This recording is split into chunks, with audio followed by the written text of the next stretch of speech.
Good morning to everyone, and happy Friday on this November 20th, 2020. We're delighted to have you to join us today for the New America Inclusive Multicultural Leadership Learning Seminar today. We have a lot of good information for you, and our first guest today, speaker is Mr. Marques Ogden. He is a former NFL player. He's an outstanding speaker and author of several books. He's going to be bringing us a message today on the success cycle. And at this time, let's welcome Marques Ogden. Thank you. Thank you very much. Good morning, everyone. My name is Marques Ogden. I'm originally from Washington, D.C. I'm going to talk to you today about the success cycle. So people always ask me, well, Marques, what do you define success as? To me, success is what you do in your journey to get where you want to go, no matter what other people think about what your journey should be. I'm going to say that again. It's really about you taking control of your journey, your destiny, and being good and being okay with you ascending and stepping forward as long as you keep moving forward and not worry about what anybody else thinks about where you are and where you need to be. I'm also going to talk to you about the word pivot. Pivot is a big word in the world now of 2020. When you're trying to pivot, it's about doing this 5-step process. The first one is P, being poised. The next one is I, being inspired. The V is victory mindset. O is observing. And then the T is being a tactician. So what I'm going to do is we're going to really kind of focus in on and talk about that in the presentation. But before we get to that, I kind of want to tell you my story. I want you to know exactly who I am and where I'm from. So again, I'm from Washington, D.C.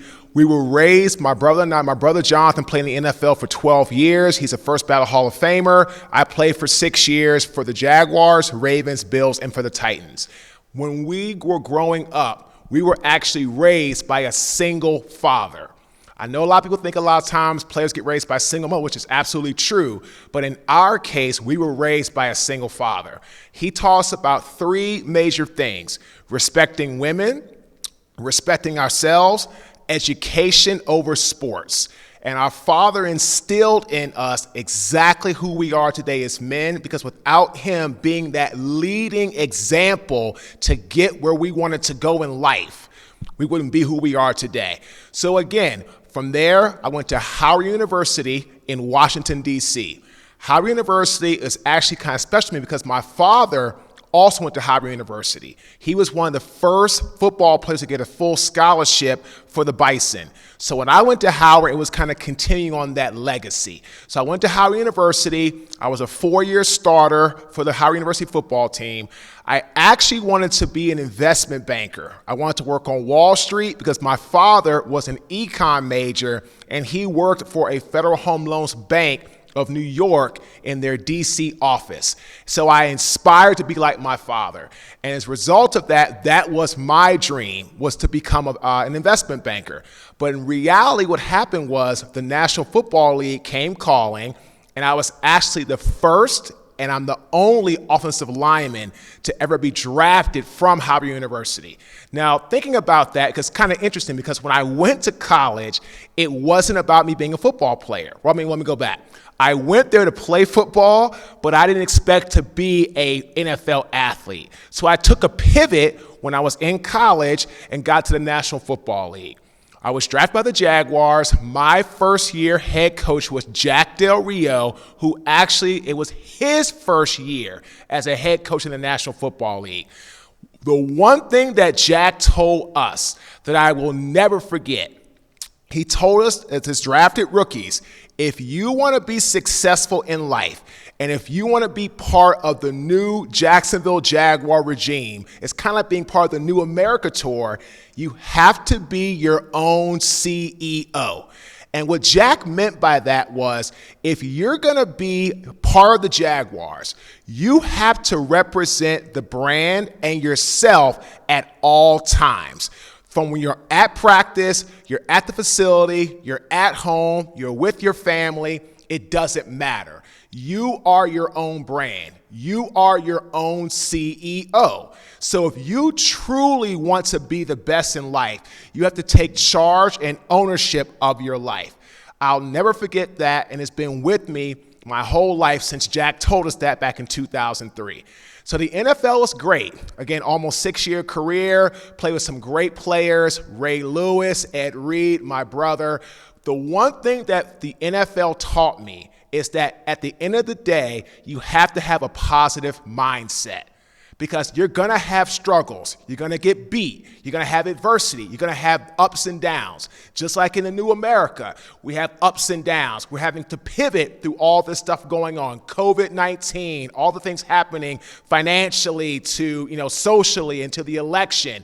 But you have to remember, at the end of the day, you have to be sure you know exactly where you want to go, and you have to have that mindset that if you have a difficult time, you can keep pressing forward. So after the NFL, I left, and I struggled immensely for about 6 months. I was 27 years old, and for about 6 months, I was hooked on alcohol, I was hooked on painkillers, I was hooked on nightlife, everything bad, because I was literally trying to find myself. I didn't pivot very well from the National Football League to being a regular person working in corporate America. So for about 6 months, it was really, really difficult. Then, when I finally got off of the couch and I finally put the bottle down, I realized this, that if I'm gonna have success in life, I have got to find a new thing to pursue. So I did a couple things, I went to a couple programs, went to a couple different meetings, and I found a passion, or so I thought, for construction. So I ended up getting into construction. I found a business partner, and here's what I did that was really right about my business. I started small.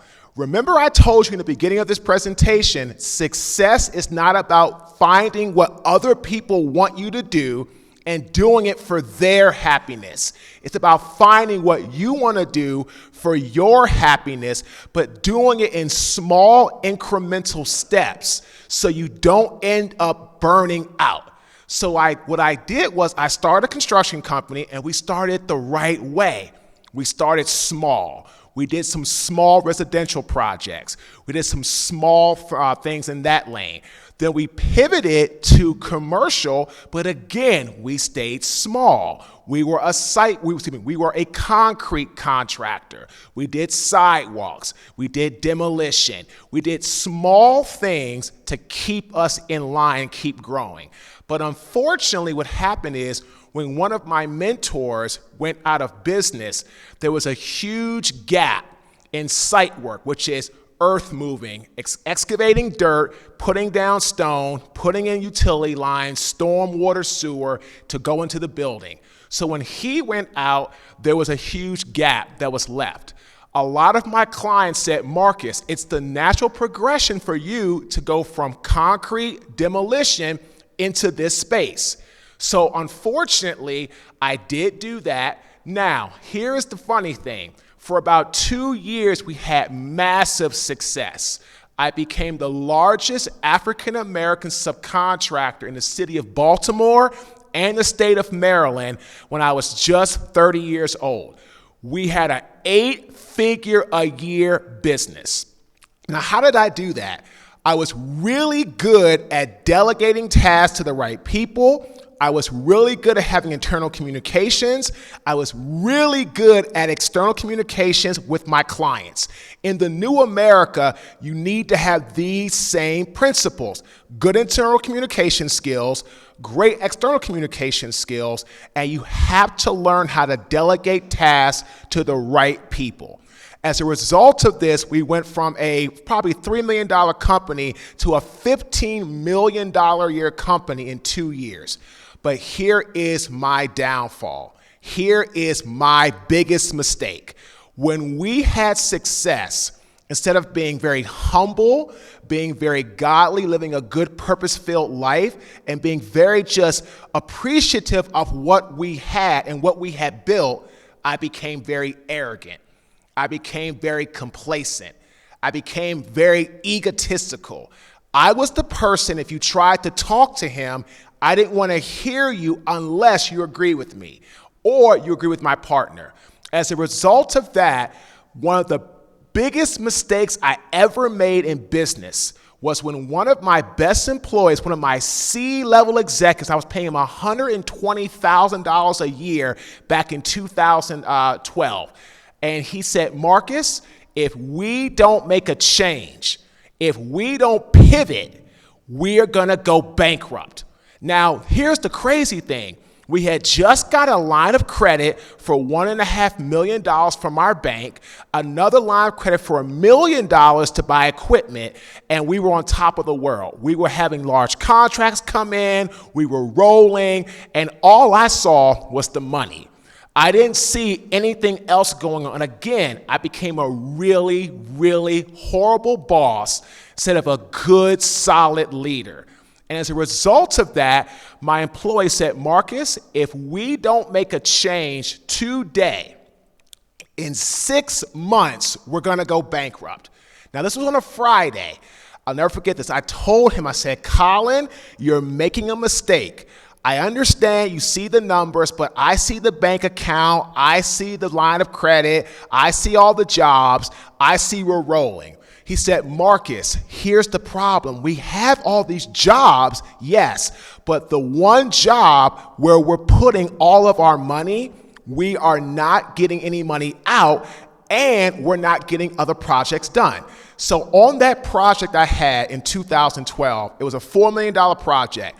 I ended up spending about $3 million of my money in 90 days. That was unexpected. And I was promised by my developer and the contractor that I work for, I was gonna get paid back. But my employee said, Marques, we have no paperwork, we have nothing, I don't know. That was my mistake. So when I didn't listen to him, that following Monday, he walks into my office and he hands me his 2-week resignation papers. 2 weeks later, he's gone. And just like he predicted, 6 months later, I'm completely bankrupt. All of the money that I had spent, the $3 million, was not paid back by the developer and or the contractor. They denied my change order. As a result of that, everything I had leveraged, my $1.5 million bank line was tapped out. It was gone.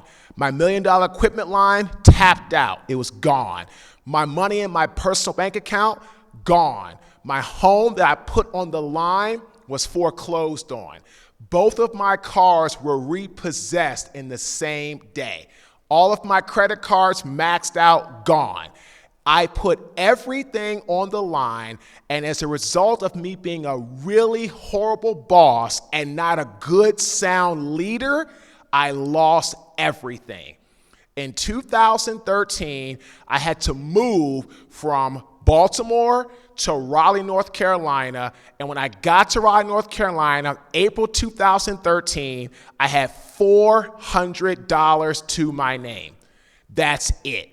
In April 2012, I was a multi-millionaire. April 2013, I had $400. I left Baltimore. I had to leave my home. I got down to Raleigh. The same week we moved there, both cars were repossessed by the repo man in the same day. Now, I got down to Raleigh. I was in shambles. I was literally just like, what am I going to do? I had a job at Merrill Lynch, and things were coming along okay. But here's the problem. I had missed the pay scale, and we had $400 in our name. We were literally 1 week away from being homeless, where I told my fiance, who's now my wife, you're going to go live here with your parents, and I'm going to figure it out. But that's how close we were. But fortunately, the National Football League gave me the same type of opportunity that the New America Tour is trying to give to people who will listen, that want to work. They allowed me to stay in my home and paid some bills to my creditors, not to me, to my creditors, and said, Marques, here's an opportunity. You have 3 to 4 months to get this together. We're not going to help you beyond that. We're going to give you an opportunity. Here it is. I took the opportunity. Again, I was at Merrill Lynch. I was working. Things were not going well at Merrill Lynch, though. I was failing my practice tests. I was not doing well there. I got fired after 2 months from Merrill Lynch. All my fault. Nobody's fault but mine. I ended up then going to a construction company the next day. Went to that construction company, was fired 5 days later. They shut down the parts division to that organization, and I had nothing. Lost everything. So then I decided, what am I going to do now? Remember the word pivot? So what did I do? I became an entrepreneur, and I started training kids in football how to get where they wanted to go. I knew football, I knew business, so I started that.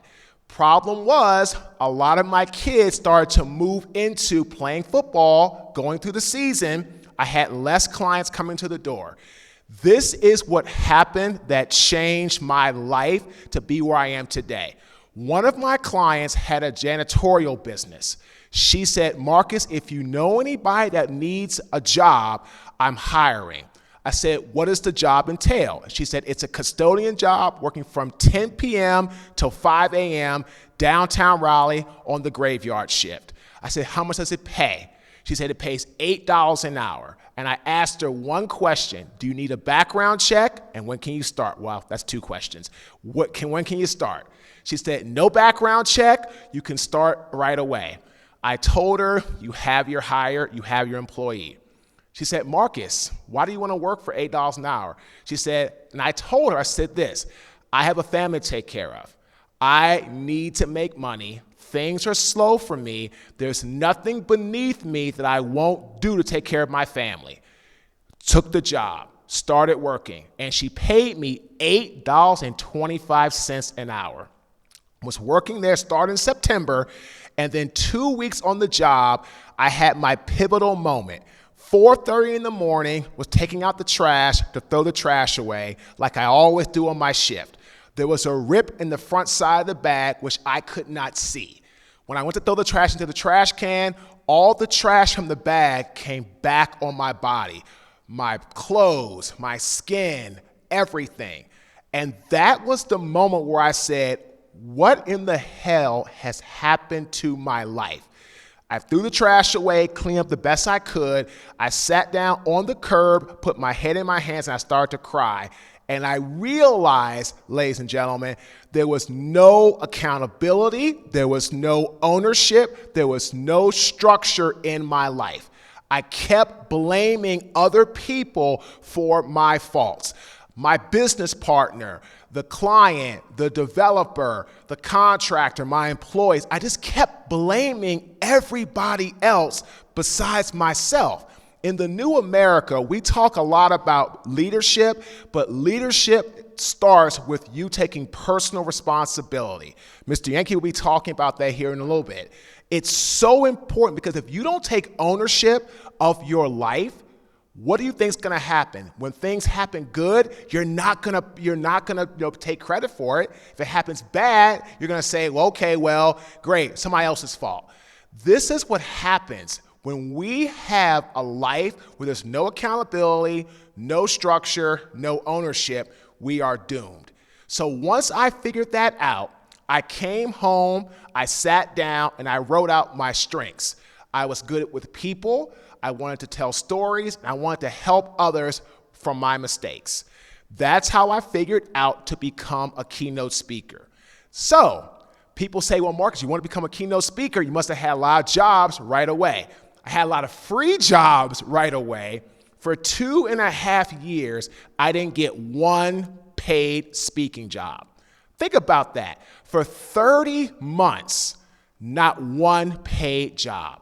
I did other work. I coached football. I did everything else you could think about to make money. I had a business with football, ran some 7-on-7 leagues.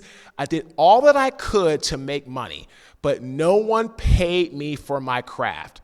I did a lot of free work. This is the whole point we talked about earlier about being inspired.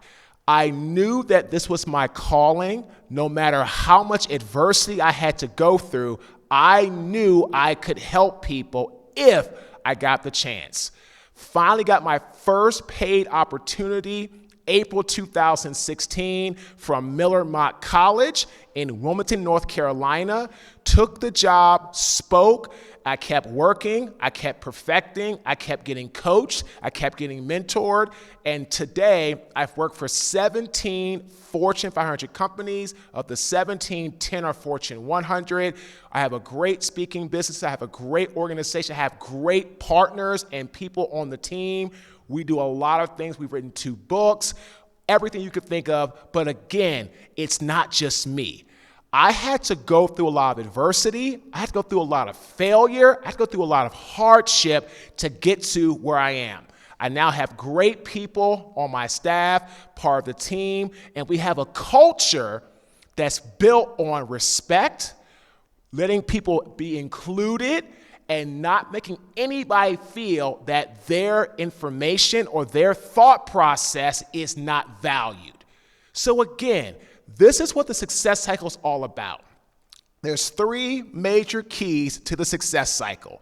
There's ambition, there's drive, and there's hard work. Ambition. Ambition is when you set a blueprint, you set a roadmap for your life. Think about this. If you are starting at point X, but you don't know where your final destination is or beyond the finish line, how are you going to get there, right? How are you going to get there? So for me, when I started the speaking business, I had no ambition. I had no blueprint. I had a lot of desire. I had a lot of drive, which we'll talk about here in a moment, but I didn't have ambition. I just said, okay, I'm going to be a speaker. Let's go. Bam. That's not realistic. In the New America, we teach you a lot about how you have to set a structure. You have to create a blueprint and or roadmap for your life. Because here's what's going to happen. If you know where you're starting, where you want to get to, and then beyond, as the road kind of swerves, you know how to pivot and adjust. You know how to, if you have a detour sign up, where to go, how to take the cut, how to get around to get where you want to go. But if you're going through life with no ambition, it's like going through life with no purpose. When people don't have purpose, they go through life hopelessly, aimlessly, not knowing where they want to go. And what happens is they spend most of their life being a follower, not a leader. So number 1 of the success cycle is ambition. You must figure out your blueprint. You must create your roadmap for your own journey, for your own success. Again, don't focus on other people. Focus on where you are, where you want to be, and you get there. Number 2 is drive. Now, people talk to me all the time about the word drive. Well, Marcus, what is drive? Here's what drive is. Drive is having the burning inner desire and passion to get where you want to go, no matter what adversity, hardships, or struggles you have to endure. Now, think about this. Inspired, motivated. People use those 2 words interchangeably a lot. I do not. When you're motivated, you're doing something for external gain, monetary, notoriety, fame, and you're doing it for a short-term purpose. When you're inspired, you're going to go through brick walls. You're going to go to the end of the earth and keep going, even though you don't see any road. You're going to have that burning desire to get what you want in life, no matter what adversity you face. So look at it this way. My construction company, Tate Premier Enterprises, I was motivated to be successful. I had a small passion for construction, but I had a real desire to make money. So I started that construction company for the wrong reason. And as a result of starting with the wrong reason, with bad intentions, it was already doomed to fail. I just got lucky and had some success because there was a huge gap for the work of site work. If there wasn't that gap, I would have never had the success I did in construction because I wasn't passionate about it. I was motivated for external gain, and I really only cared about money. So that's why that failed. Now take my speaking business. Started in September 2013. Didn't get a paid job until April of 2016. 30 months, not one dime, not one penny. But I never gave up because what I wanted to do, I was inspired to be a speaker to help others avoid my failure. That's why I call it inspiration over motivation. So that's what you have to think about. When you hear those two words, try to figure out if someone's motivating you, that's not really good because they're trying to get you all rah, excited, jumped around for a couple minutes, a day, a week, maybe a month, but eventually that jumping around burns out. Think about it. If someone's trying to motivate you and you don't want to do it, you might get all rah for a few seconds, but you're never going to have that passion to push through when you face adversity. But when you're inspired, if you don't have success in the beginning, which most of us don't, then you're going to keep going. That's the difference. That's what you want. Also under drive is talking to people about your why. So think about this. I'm a speaker. You know what I do, you know how I do it, but do you know why I do it? Drive is all about people understanding what is your why. When people know what your why is, they are going to want to work with you or not. Because here's the thing, your why are things that are the intangible assets that you possess that nobody knows that makes you better than the competition. Give you some examples. Active listening. That is an intangible asset that you can possess, but if you don't tell someone you're an active listener, how are they going to know, right? Another example is you're a good communicator.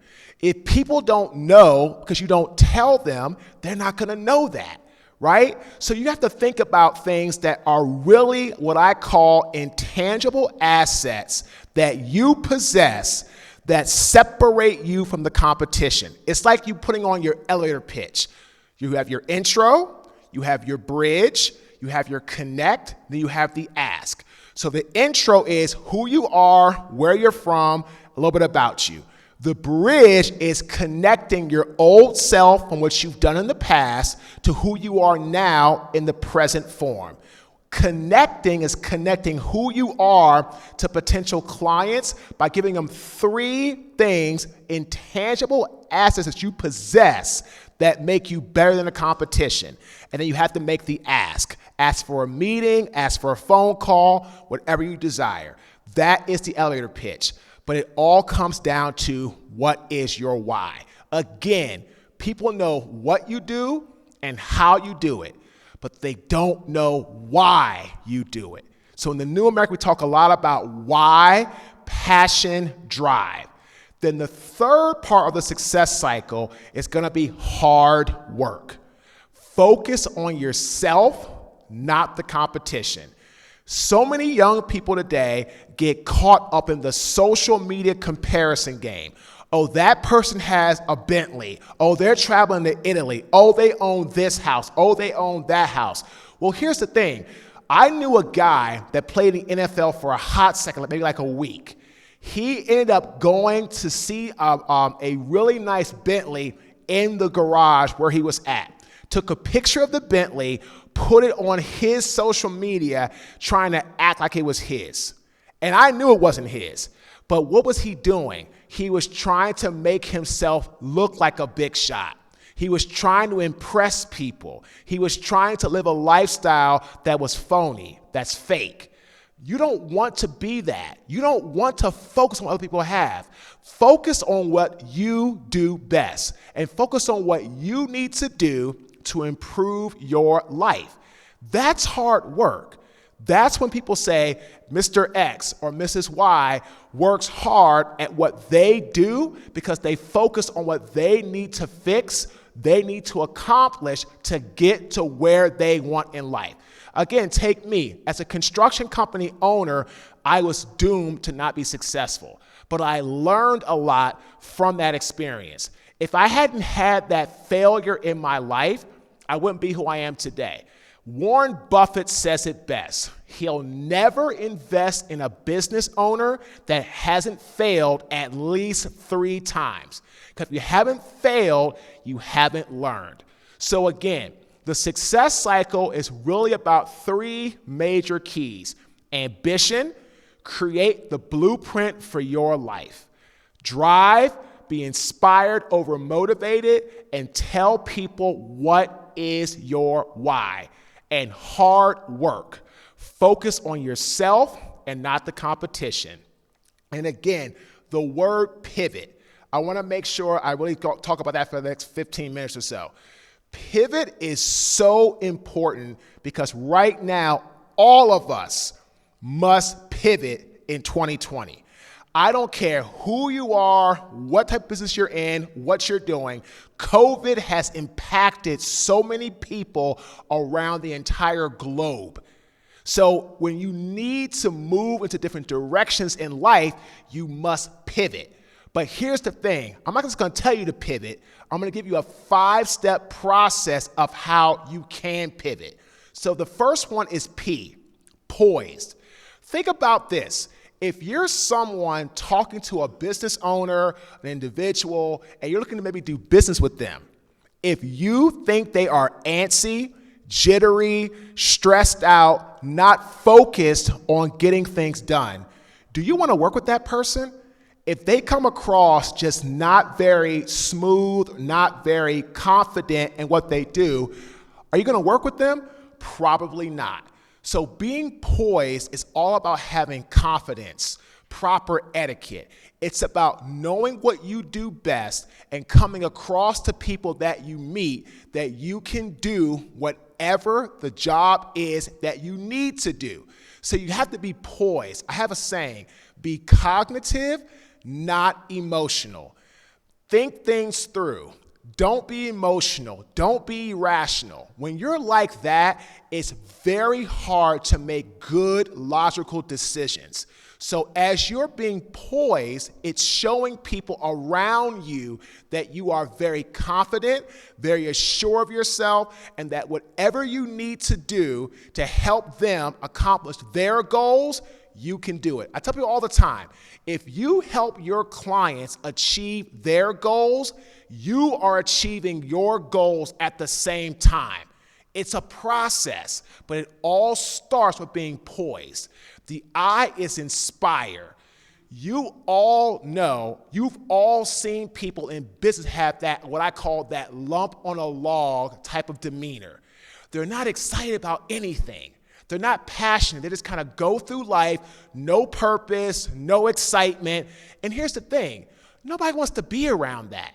Like, there's enough negative in the world, enough things that aren't going well for people. So if you want to stand out, inspire people, make them understand that you have the positive kinetic energy that's going to make them be successful. Energy is contagious. That's how I got here. Demetrius and Francina are very positive people. I like their aura. I like the way they just act with people. They have a real, authentic, genuine desire to help whomever they meet. Same thing with Patrick. That's why we're friends and client. He's a client of ours, but he's a friend of ours first. We want to be around people that have that inspired, positive energy because it's very easy to find negative people in the world. Don't bring that to the table. So when you're pivoting, you have to be poised and you have to be inspiring. The V is victory mindset. There's 3 types of mindsets. There's a fixed mindset, there's a growth mindset, there's a victory mindset. A fixed mindset is a mindset where you feel you can't grow anymore, that you've reached your full potential, that you're the best of the best. Someone's trying to talk to you to help you learn, help you grow, you shut them out immediately.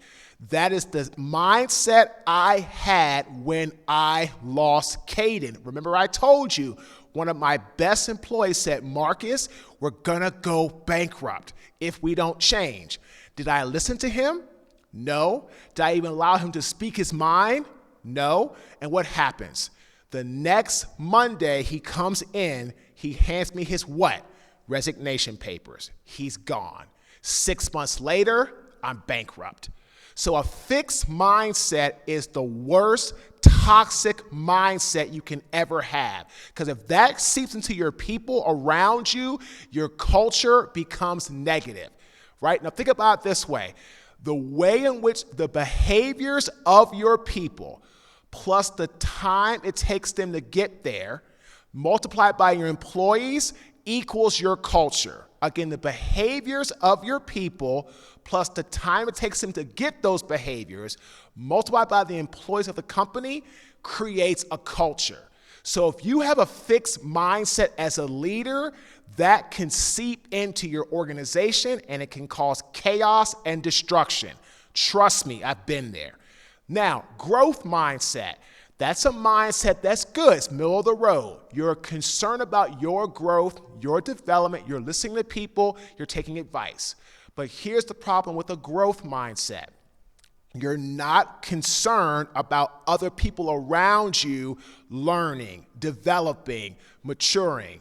And as a result of that, you're creating some type of an atmosphere where you're only focused on you, not the team. So again, growth mindset is better than fixed, but I call it middle of the road.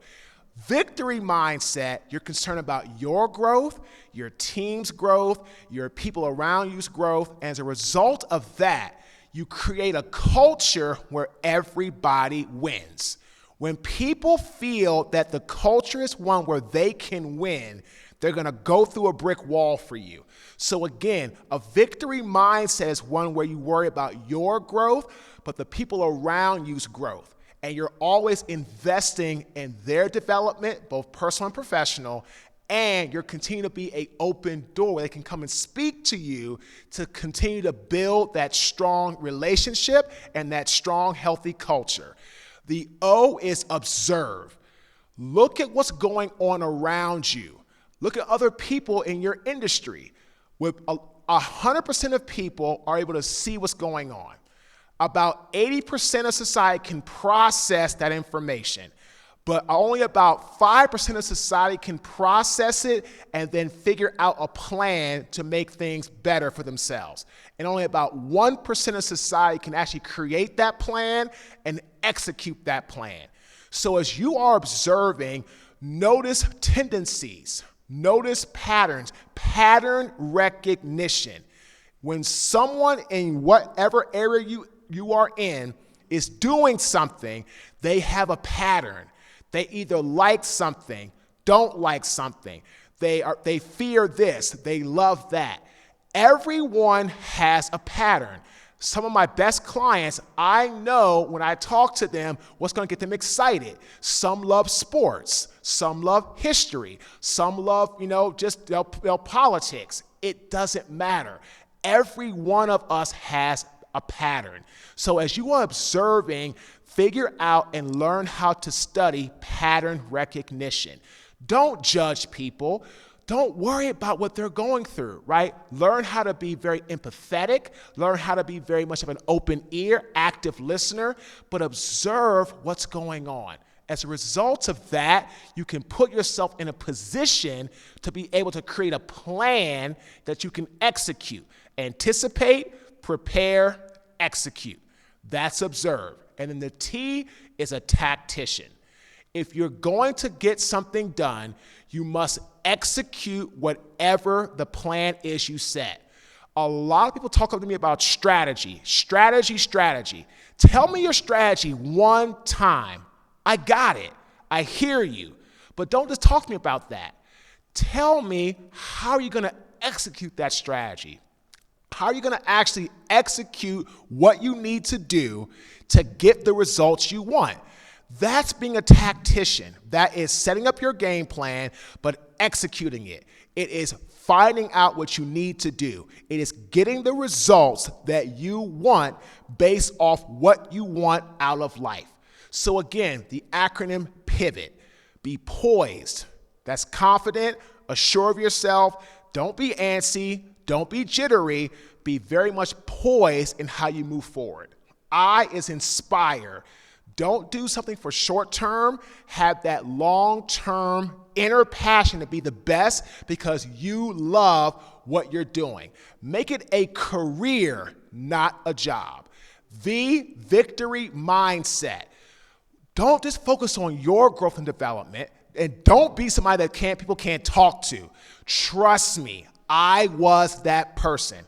And because of that, I lost my home, I lost my cars, I lost all of my money, I had nothing. And I had $400 left because I was a fixed mindset person, and as a result of that, it cost me everything. Don't be like me. Learn from me.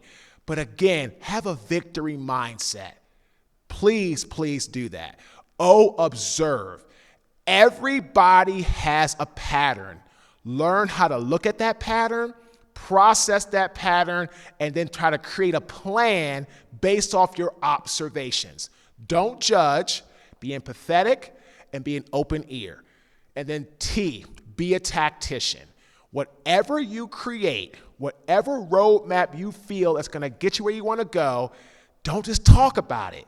Be about it. I tell people all the time, do what I do. Don't do what I say. I could tell you anything. Do what I do. If I'm doing it, that means I'm living it. If I'm talking about it, that means I'm just talking. It's not an actual action. So do what I do, not do what I say. So in closing, I want to make sure I kind of focus on one big point. The biggest thing you can do in life, in the new America, is set a goal, achieve a goal, set a new goal. Don't get complacent. Don't get mesmerized by your early success. That's exactly what happened to me with my construction business. I became the largest African-American subcontractor in my scope of work in the city of Baltimore and the state of Maryland for 2 years. But what happened? I set a goal, I achieved that goal, and I stopped. The minute I stopped, I got complacent, I got lazy, I got arrogant, and I lived in a fixed mindset world. That's why I lost it all. And always realign your goals. Look at what you're doing. How can you improve? How can you get better? That's so important. I mean, it's very easy to sit there and say, well, I've achieved this, I'm done.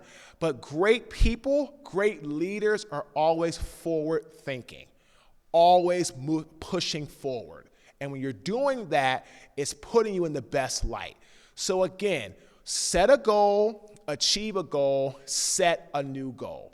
And the 3 things you must have in any business are the following. Number 1, it's going to be operational excellence.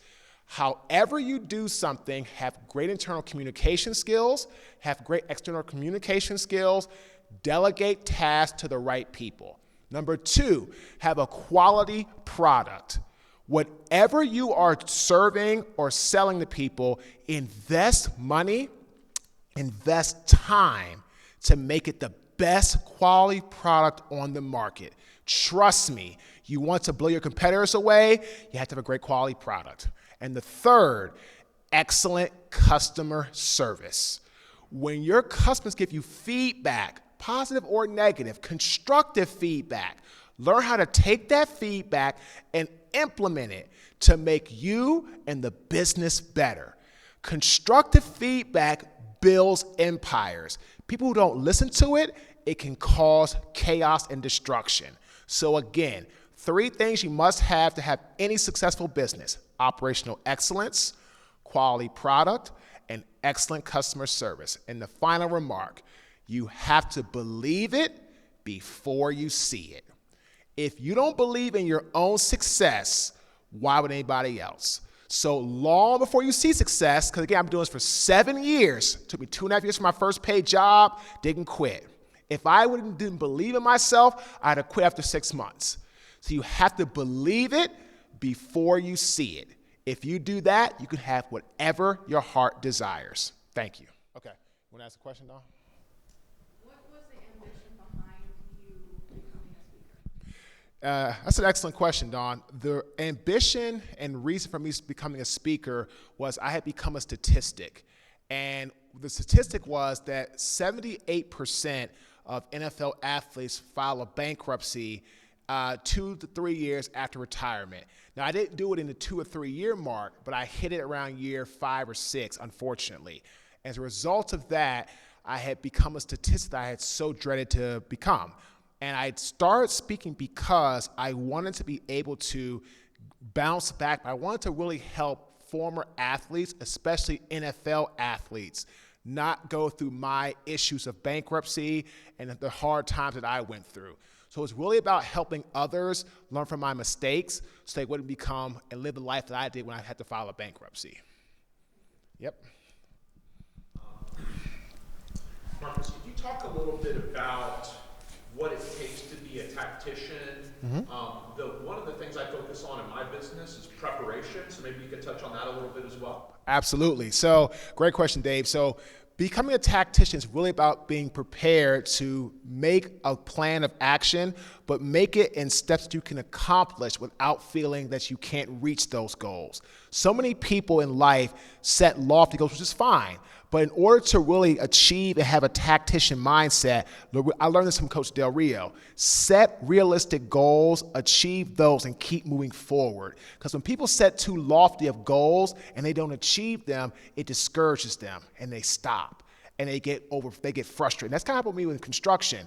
I hit that $15 million a year mark, but I was like, well, what's next? But because I didn't want to know how to get to the 20 or the 25, I just got complacent. I shut down. I should have grown the business small, incrementally, and had realistic steps of getting there.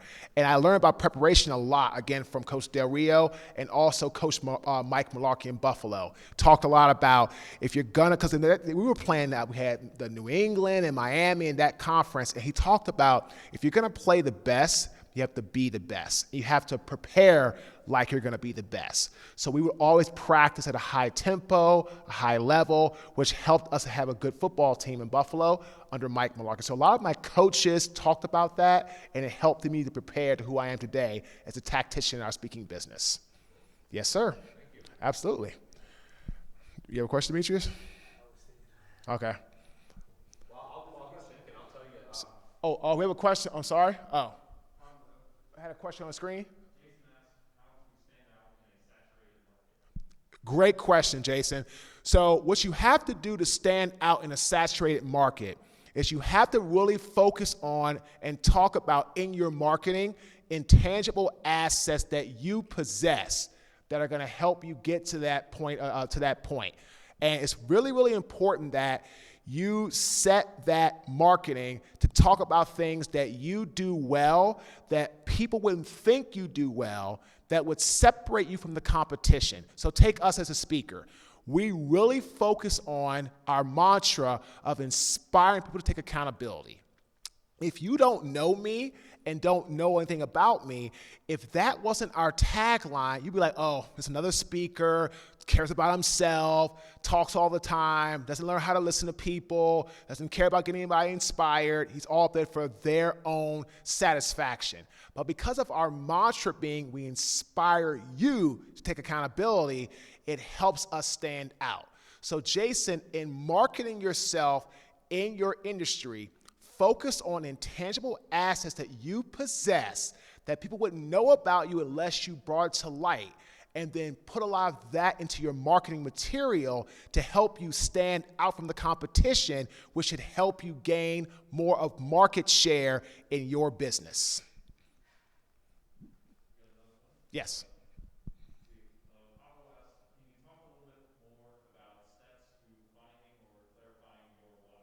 Good question. So steps to finding your why. So here's the thing. Yeah, and what was his name? Sorry? Apollo? Okay, so Apollo. The first thing you have to do is figure out what is your reason and your why for doing what you do. Again, I started speaking because I wanted to help former athletes not go bankrupt like I did.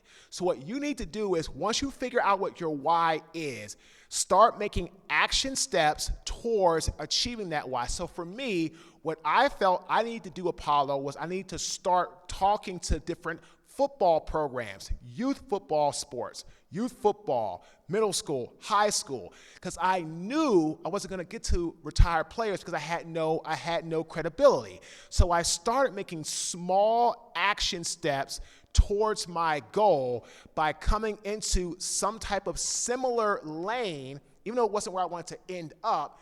The youth football programs, middle school, high school, and even college, it helped get me experience to get into who I wanted to get to, was my NY, which was retired NFL athletes. And it's interesting, I did a lot of free events early in my career, 2013, 14, and 15. As a result of that, Apollo, in 2015, in November, the NFLPA brought me to New Orleans to talk to former NFL retired players about my story so they wouldn't become like me. So again, all of those small action steps with those youth football programs, the middle school programs, high school, and even a couple colleges, it took me to the road and the main why I wanted to get in front of, which was retired NFL players, so they would not make the same mistakes that I did. You said 75% of the NFL players go bankrupt. Mm-hmm. Why is that? I mean, take the next level and all of a sudden you peak and then you come out and you kind of lost. I mean, what is it? That's an excellent question, Demetrius. I was actually talking to a retired NFL player yesterday coming out here to Asheville. He is 33 years old. He was undrafted, played for the Giants. He actually won a Super Bowl. He told me 3 months after the Super Bowl ring he got, he lost his home. He was living in his parents' couch, and he had lost everything. And it's exactly what happens to a lot of players, unfortunately, trying to keep up with the Joneses. He even said he built a lifestyle that he couldn't fund because he expected to get a contract from the Giants, never happened.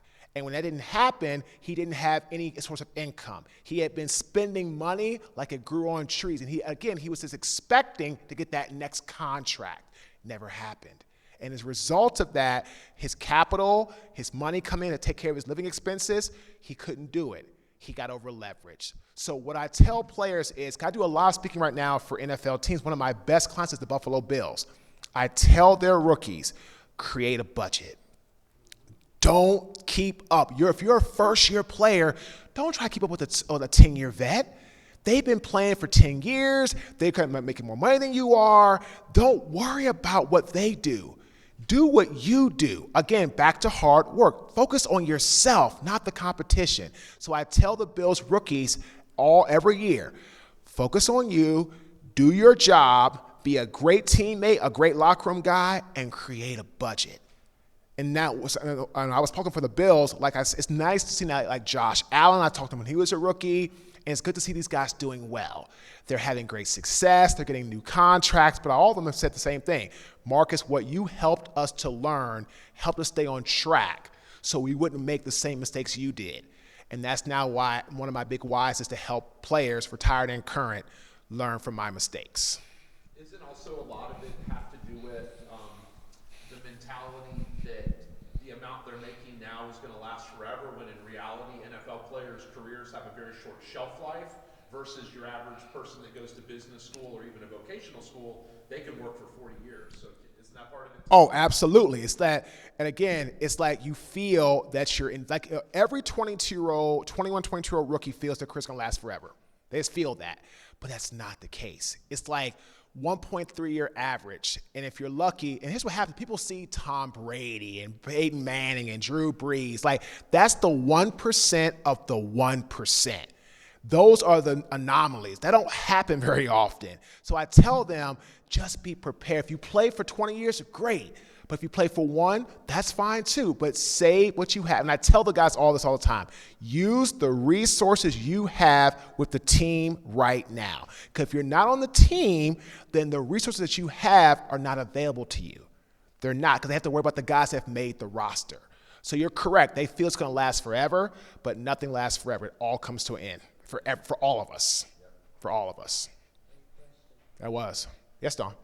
How did you continue to work hard in football after following your brother's footsteps of having all the schools after him and no one after him? So what I realized is that when I was leaving high school, I thought my career was over. I got an opportunity from Howard University. And I remember my dad said, Marcus, look, your brother, that's his journey. This is your journey. You need to take this opportunity and work your butt off, and whatever happens, it happens. If you end up starting for Howard, I'll be proud. If you sit the bench your whole career, I'll be proud too. Doesn't matter to me. I want you to go there and get an education. So I went to get an education, and then I would start as a freshman. I'm like, okay, well, I'm a Division I player. I'm starting. I didn't plan on this. I might as well now go for broke. And I went and worked as hard as I could, did everything that I needed to. I had ambition, I had drive, and I had hard work. And I just used that to fuel me through Howard, and I ended up getting me drafted in the National Football League. So I tell everybody, but I never intended to be an NFL athlete. It just happened that way. So I tell young kids all the time, if you be an NFL athlete or NBA player, great, but don't plan on it. Plan on being a doctor, a lawyer, successful, a business owner. And if you become an athlete, great, but it's not the end all if you don't. So that's why I really focused on just really pushing myself, using ambition, drive, and hard work to really set myself on my own journey. After my dad said, Marcus, this is your life, your journey. Whatever happens, happens, but give it your all, so that way you can say you have no regrets.